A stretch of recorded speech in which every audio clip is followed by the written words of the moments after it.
Hello friends यदि आप कोई प्रॉपर्टी खरीदने जा रहे हैं और खासकर प्लॉट्स, तो प्लॉट्स के बारे में आपको जो है यहाँ पर 5 पॉइंट पर ध्यान देना चाहिए, जो कि सबसे ज़्यादा फ्रॉड हो रहे हैं। मेरे पास फ़ोन कॉल्स भी सबसे ज़्यादा आ रहे हैं इन्हीं फ्रॉड से संबंधित, तो मुझे लगता है आपको इनसे जान लेना चाहिए, सावधान हो जाइए। सबसे पहले तो है साथियों कि प्लॉट्स के पास अगर सरकारी ज़मीन है तब, मान लीजिए साथियों आप ये प्लॉट खरीद रहे हैं और इसके पास अगर मान लीजिए सरकारी तालाब है, ग्राम सभा की ज़मीन है यहाँ पर, तो आपको सावधानी से प्लॉट खरीदना चाहिए। अब आप कहेंगे सर ऐसा क्या है, क्यों सावधानी से खरीदना चाहिए? देखिए होता क्या है एक्चुअली कि मान लीजिए प्रॉपर्टी डीलर आपको गाटा संख्या 36 में आपको दे रहा है, ठीक है ना, तो आप कैसे ये पता लगा सकते हैं? हो सकता है ये ग्राम सभा की जमीन में थोड़ा भाग हो सकता है इधर जो है थोड़ा आपको ग्राम सभा की ज़मीन में रख दिया हो, ठीक है। तो यहाँ पे आप लेखपाल की मदद लें और उसकी पैमाइश करवाएं, क्योंकि हो सकता है आपको 10 साल बाद नोटिस आए कि नहीं ये तो ग्राम सभा की ज़मीन में इतना हिस्सा बना है। ऐसे मेरे पास जो है मैटर्स आ रहे हैं, इसलिए मैंने आप लोगों को अवगत कराया अपने चैनल के माध्यम से। तो पहली चीज़ तो ये हो गई साथियों।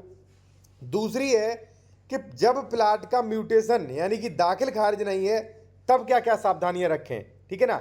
एक चीज़ साथियों मैं आपसे और कहूँगा कि यदि आप बेहतर कानूनी सलाह लेना चाह रहे हैं किसी संबंध में, ठीक है, कोई ज़मीन खरीद रहे हैं या आपको डॉक्यूमेंट्स वेरिफिकेशन करवाना है कि जो ज़मीन आप खरीद रहे हो उसका डॉक्यूमेंट सही है कि नहीं, उस पर कोई केस तो नहीं चल रहा, वो ज़मीन सरकारी तो नहीं है, उस पर डबल रजिस्ट्री तो नहीं है, अंश से अधिक विक्रय तो नहीं है, सेक्शन 90 या मान लीजिए 143 सेक्शन 80 की ये सारे आदेश आप बेहतर तरीके से चेक करवा सकते हैं। कॉन्टैक्ट नंबर हमारा वीडियो के डिस्क्रिप्शन में आपको मिल जाएगा। देखिए साथियों, अब पहला तो ये हो गया कि भाई ज़मीन सरकारी ज़मीन के पास है तो वहाँ पे जांच पड़ताल थोड़ी आपको बढ़ा देनी चाहिए, ठीक है, जो बढ़ा देनी चाहिए वो भी मैंने आपको बता दी। दूसरा, प्लॉट का दाखिल खारिज नहीं हुआ तब। देखिए साथियों, मैंने देखा है कि अक्सर लोग रजिस्ट्री की चेन से प्लॉट खरीद रहे हैं। अच्छी बात है, खरीद सकते हो। सेक्शन 54 में प्रोविजन भी किया गया है कि रजिस्ट्री से आपको सारा स्वामित्व मिल जाता है, आप खरीद सकते हैं। लेकिन साथियों मैं आपको बता दूं, आपने देखा होगा कई जगहों पे बुलडोजर चल रहा। उसका कारण ये है कि आपने खरीदा, आप मान लीजिए बी हैं, आपने प्लॉट गाटा संख्या 36 में बी से खरीदा है। अब बी ने किससे खरीदा था वो आप देखिए, सी से। सी ने किससे खरीदा था, हो सकता हो ना खरीदा, पैतृक है तो कैसे मिला, ठीक है, वो भी आप चेक करिए। यानी कि ये प्रॉपर्टी कहाँ से शुरुआत हुई है, किन किन को ट्रांसफ़र हुई है, वो सारी चीज़ें आप चेक करिए। देखिए मैं आपको एक चीज़ साथियों और बता दूं कि इसका मूल अभिलेख होता है खतौनी। मैं कहूँगा आपसे खतौनी भी चेक करें, ठीक है। खतौनी में कई प्रविष्टियाँ होती हैं, जैसे मान लीजिए किस श्रेणी नंबर की ज़मीन है, खातेदार का यहाँ पे ट्रांसफरेबल राइट्स वाली ज़मीन थी कि नहीं थी, ठीक है, ये सारी चीज़ें चेक करें, सारे आदेश चेक करें, उसमें बंटवारा हुआ था कि नहीं हुआ, खाता मिनजुमला नंबर है क्या है, कौन कौन से खातेदारक हैं, कितने आदेश हुए, किस फसली वर्ष का आप रिकॉर्ड देख रहे हैं, ये सारी चीज़ आपको देखना उचित है। यदि आप रजिस्ट्री से रजिस्ट्री खरीद रहे हैं तो मुझे लगता है आप बहुत ज़्यादा सिक्योर नहीं है साथियों, ठीक है। इसलिए मैं जो भी डॉक्यूमेंट चेक करता हूँ उसकी पूरी फुल डिटेल चेक करता हूँ कि वो एक्चुअली प्रॉपर्टी जो है जो चली कहाँ से है, ठीक है। क्योंकि किसी के पास पहले से ज़मीनें नहीं थी, ज़मीनें सरकार ने ही दी, पट्टे पर दी हैं, पहले संक्रमणी फिर संक्रमणी, ठीक है, इसके बाद ट्रांसफ़र हुई हैं ज़मीनें। तो मैं पूरा देखता हूँ कि भाई किस अनुसार जो है इसको राइट्स मिला है या इसको जिसने बेचा है किसे राइट्स मिला है, ये सारी चीज़ें आप चेक करिए साथियों, ठीक है। यदि प्लॉट दाखिल खारिज नहीं है, दाखिल खारिज है फिर भी आप कई चीज़ें चेक करिए, जैसे ज़मीन की डबल रजिस्ट्री तो नहीं है, अंश से अधिक विक्रय तो नहीं है, इस पर कोई गलत आदेश तो नहीं है, इस पर कोई केस तो नहीं चल रहा है, फिर भी आपको इतनी चीज़ें चेक ही करनी पड़ेंगी, ठीक है। दाखिल खारिज हो अन्यथा ना हो, फिर भी आप ये चीज़ें चेक करें और सावधान रहें, ठीक है। एक चीज़ और, अगर आप कोई लीगल एडवाइस लेना चाहते हैं तो कॉन्टैक्ट नंबर वीडियो के डिस्क्रिप्शन में मिल जाएगा, क्योंकि कई लोग कमेंट्स में हमसे कॉन्टैक्ट नंबर मांगते हैं। थर्ड है साथियों, यदि आपका प्लॉट कोई डबल रास्ते पे है तब भी आपको कुछ सावधानियां रखनी चाहिए। जो मेरे पास जो है मैटर्स आ रहे हैं फ्रॉड के, वो मैं आपको बता दूं क्या परेशानी आपको हो सकती है साथियों। देखिए मेरे पास पूरे उत्तर प्रदेश से कॉल आती हैं भाई, ठीक है, तरह तरह के मैटर्स आते हैं, तरह तरह की समस्याएं आती हैं, तो वो समस्या लिस्टेड हो जाती हैं और वही समस्या डॉक्यूमेंट्स में चेक की जाती है कि आपके में नहीं। अब हो क्या रहा साथियों, मान लीजिए कोई ये प्रॉपर्टी डीलर है, आपको ये प्लॉट बेचा, आपका नाम है बी, एक्स प्लॉट बेचा आपको। मान लीजिए प्रॉपर्टी डीलर ने कहा कि हम एक रास्ता तो ये दे रहे हैं आपको 20 फुट का, और एक रास्ता हम आपको ये दे रहे हैं 15 फुट का, ठीक है ना, और यहाँ पे आपसे 10% स्टाम्प अधिक लग जाता है जब आप डबल रोड पे रजिस्ट्री करवाते हो तब।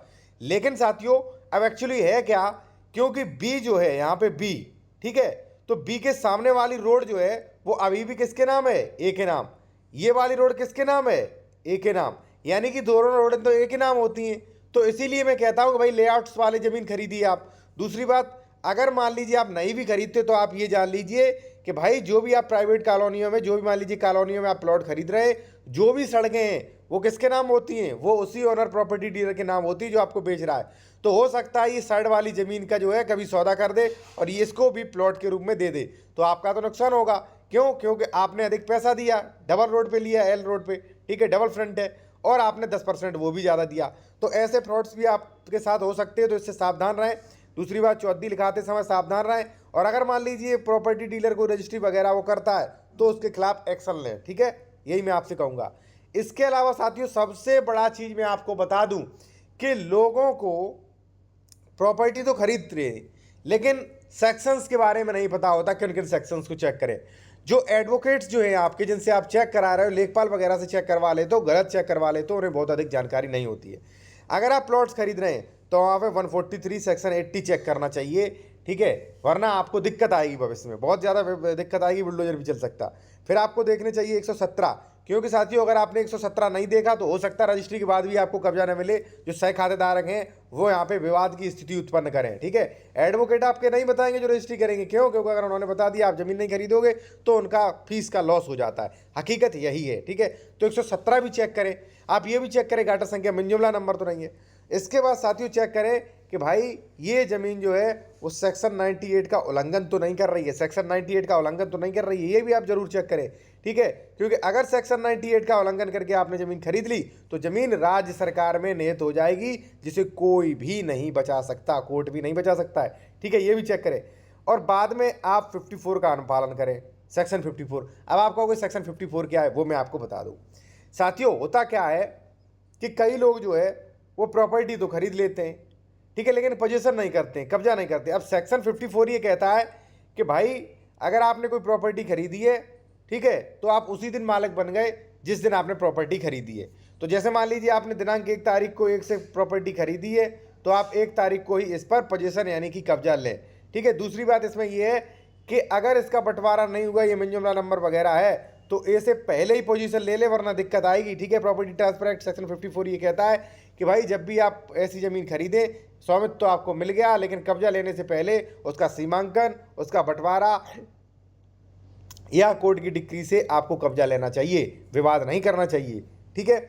उसके बाद साथियों आप थोड़ी चीज़ें और चेक कर लें, जैसे मान लीजिए डबल रजिस्ट्री है, ठीक है, या ज़मीन सरकारी तो नहीं है, ये भी चेक करें, आसानी से चेक हो सकता है, आप बिल्कुल निश्चिंत रहें साथियों, ठीक है। और बाकी अगर आपको कोई लीगल एडवाइस हो तो आप ले सकते हैं, कॉन्टैक्ट नंबर वीडियो के डिस्क्रिप्शन में। लेकिन ध्यान रहे व्हाट्सएप पे मैसेज करिए, कॉल बुक कराइए, उसके बाद आपसे बात होगी, ठीक है जी।